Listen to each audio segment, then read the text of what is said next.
Hello dear YouTube channel nursing ज्ञान पे स्वागत करता हूं। आज की इस वीडियो के माध्यम से हम बात करेंगे, जैसा कि आप लोग को पता है 22 से 23 का रिजल्ट आ चुका है। जी हां, और रिजल्ट आया है ओनली 189 कॉलेज का।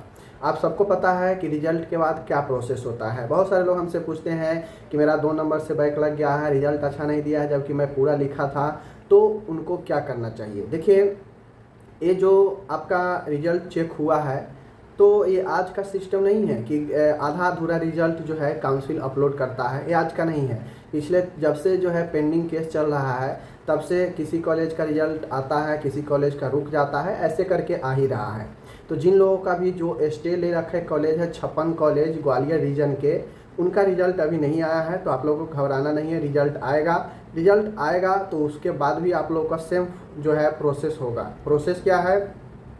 आप रिजल्ट से संतुष्ट नहीं है, रिजल्ट आपका जो है अच्छा नहीं आया है, पास भी हो गए हैं लेकिन आप लिखे हैं उतना रिजल्ट नहीं आया है, तो इसके लिए रिजल्ट के 2-3-4 दिनों के बाद जो है, या 5 दिन या 1 सप्ताह जब भी काउंसिल का होगा, आपको रीवैल्यूएशन का जो है लिंक एक्टिव करता है। जी हाँ, रीवैल्यूएशन में आप रीचेकिंग करवा सकते हैं या रीटोटलिंग करवा सकते हैं। रीटोटलिंग में होता यह है कि सिर्फ आपके जो मार्क्स दिए गए हैं उसका टोटलिंग किया जाता है कि जो मार्क्स दिए गए हैं उसमें सही से टोटलिंग किया गया है या कहीं पे कोई नंबर छूट गया है।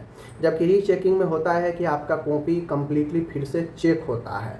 तो एमपी में सामान्यतः नॉर्मली जो है रिवैल्यूएशन का आता है, जहाँ पे आपके कॉपी को चेक करके अगर नंबर बढ़ने वाला होता है तो 2-4-5 नंबर, 6-6 नंबर, 10-10 नंबर तक कैंडिडेट को बढ़ जाता है अगर बढ़ने वाला हो तो आपको लगता है कि हम एकदम एग्जैक्ट सही ऑब्जेक्टिव बना के आए थे, अच्छे से लिख कर आए थे, फिर भी नंबर कम दिए गए हैं, तो आप बिल्कुल रिवैल्यूएशन के लिए अप्लाई कर सकते हैं और आप जो है नंबर अपना बढ़वा सकते हैं। ठीक है, किसी किसी स्थिति में नंबर नहीं भी बढ़ता है तो ये मत सोचिए कि हम रिवैल्यूएशन के लिए अप्लाई कर देंगे तो मेरा नंबर 100% बढ़ ही जाएगा। नहीं, अगर आप सच में अच्छे से लिखे हैं, जो क्वेश्चन पूछा है वही जवाब दिए हैं, ऑब्जेक्टिव भी सही से लिखे हैं और फिर भी कम नंबर मिले हैं, तो ज़रूर आपको जो मार्क्स है वो बढ़ेंगे। और ये डिपेंड करता है कि आपके कितने मार्क्स छूट गए हैं देने, सही से कॉपी एवेलुएट नहीं हुआ है, तो उसको उस अनुसार 5 नंबर, 6 नंबर, 10 नंबर, 15 नंबर जो भी मिलने वाला हो मिल सकता है। ठीक है, बहुत लोगों के सवाल रहता है रिवैल्यूएशन में नंबर कम जाते हैं क्या? तो ऐसा अभी तक केस तो नहीं आया है कि रिवैल्यूएशन में नंबर कम जाते हैं।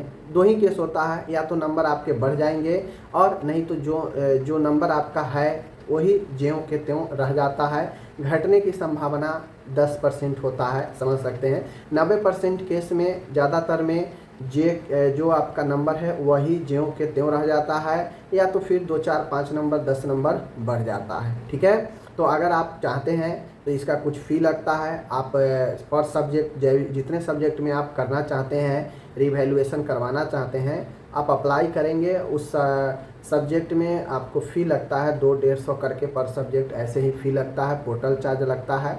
अभी काउंसिल ने इसका जो है रिवैल्यूएशन का लिंक नहीं दिया है। शायद जो 56 कॉलेज पर सुनवाई होना है उसका रिजल्ट जारी होने के बाद शायद रिवैल्यूएशन का लिंक एक्टिव किया जाए, क्योंकि मान गए अगर अभी 189 का कर दिया जाएगा, सेम प्रोसेस फिर जब रिजल्ट आएगा 56 कॉलेज का तो उसको भी जो है आगे किया जाएगा। तो कुल मिला के देखा जाए तो अभी जो है लिंक आ जाएगा कुछ दिनों में। जैसे ही अपडेट आ जाएगा मैं आपको बताऊंगा। जब भी रिवैल्यूएशन आएगा आपको पता चल जाएगा, और अपने रिजल्ट से अगर खुश नहीं है तो आप रिवैल्यूएशन करवा सकते हैं। बहुत लोगों का सवाल रहता है कि ये जो रिवैल्यूएशन है हम कितने सब्जेक्ट में करा सकते हैं। तो ये डिपेंड करता है आप पे। आप चाहें तो 1 सब्जेक्ट में भी करा सकते हैं, आप चाहें तो चारों सब्जेक्ट में भी करा सकते हैं, 2 में भी करवा सकते हैं। 4 कराएंगे तो 4 सब्जेक्ट का फ़ी लगेगा, 2 कराएंगे तो 2 सब्जेक्ट का फ़ी लगेगा। तो ऐसे ही करके जो सब्जेक्ट होगा पर सब्जेक्ट आपको फ़ी देना पड़ेगा और आप जो है रिवैल्यूएशन कराएंगे। रिवैल्यूएशन का संभवतः उसका भी 1 महीना में आपका रिजल्ट जारी कर दिया जाता है रिवैल्यूएशन का। तो अगर आपको लगता है कि मेरा रिजल्ट कम गया है, नंबर जो आना चाहिए नहीं आया है, तो आप रिवैल्यूएशन करा सकते हैं। रिवैल्यूएशन के रिजल्ट आने के बाद आपका सप्लीमेंट्री का रिजल्ट होता है। जो फेल कर चुके होते हैं, रिवैल्यूएशन में भी नंबर नहीं बढ़ा और अगर फेल है तो फेल के फेल ही है।